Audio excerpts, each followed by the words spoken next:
अखिलेश यादव का आया यहाँ पर अब बड़ा बयान और बड़ा यहाँ पर फैसला। अब वो गोवा में भी कर रहे हैं एंट्री। समाजवादी पार्टी की गोवा में एंट्री।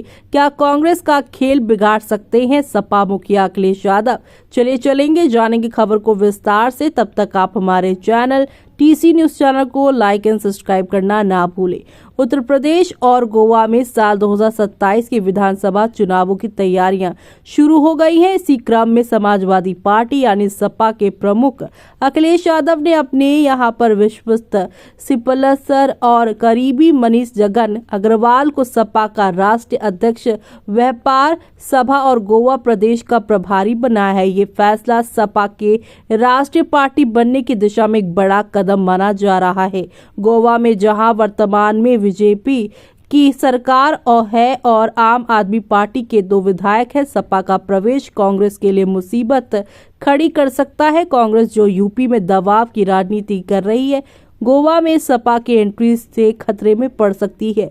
गोवा में केवल 2 पार्टियां कांग्रेस और भाजपा मुख्य रूप से सत्ता में रही है और सपा का प्रवेश कांग्रेस के लिए सीधा खतरा हो सकता है। गोवा की आजादी में यहाँ पर डॉक्टर राम मनोहर लोहिया का संघर्ष और योगदान था और गोवा देश की आर्थिक राजधानी मुंबई के बाद तेजी से उभरता हुआ प्रदेश है। यहाँ आर्थिक गतिविधियां तेजी से बढ़ रही हैं और व्यापार सभा के अध्यक्ष के तौर पर मनीष जगन अग्रवाल का वहां पहुंचना सपा के लिए फायदेमंद साबित हो सकता है। गोवा में विधानसभा की 40 सीटें हैं। तो वहीं आप सभी को बता दें कि देश में अगर एक देश एक चुनाव की बात करें तो अखिलेश यादव ने इस लोकतंत्र के खिलाफ बताते हुए कहा है कि लोकतांत्रिक संदर्भ में एक शब्द ही अलोकतांत्रिक है। 1 नेशन 1 इलेक्शन पर अखिलेश यादव ने सोशल मीडिया पर लिखा, एक देश एक चुनाव के संबंध में जब जन जागरण के लिए आपस से कुछ जरूरी बातें साझा कर रहा हूं, इन सब बिंदुओं को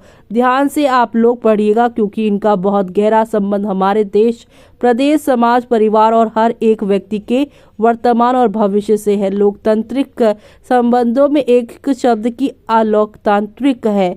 लोकतंत्र बहुलता का पक्षधार होता है, एक की भावना में दूसरे के लिए स्थान नहीं होता, जिसे सामाजिक सहनशीलता का हनन होता है।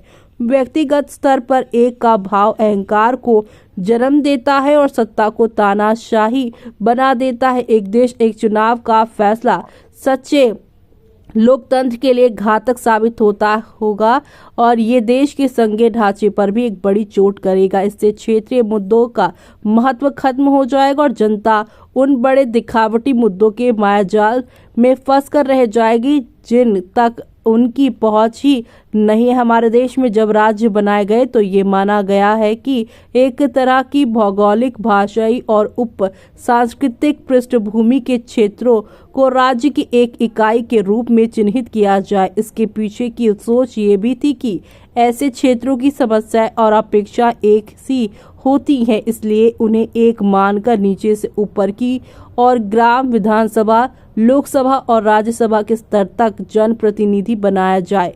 इसके मूल्य में स्थानीय से लेकर क्षेत्रीय सरोकार सबसे ऊपर थे। एक देश एक चुनाव का विचार इस लोकतांत्रिक व्यवस्था को ही पलटने का षड्यंत्र है।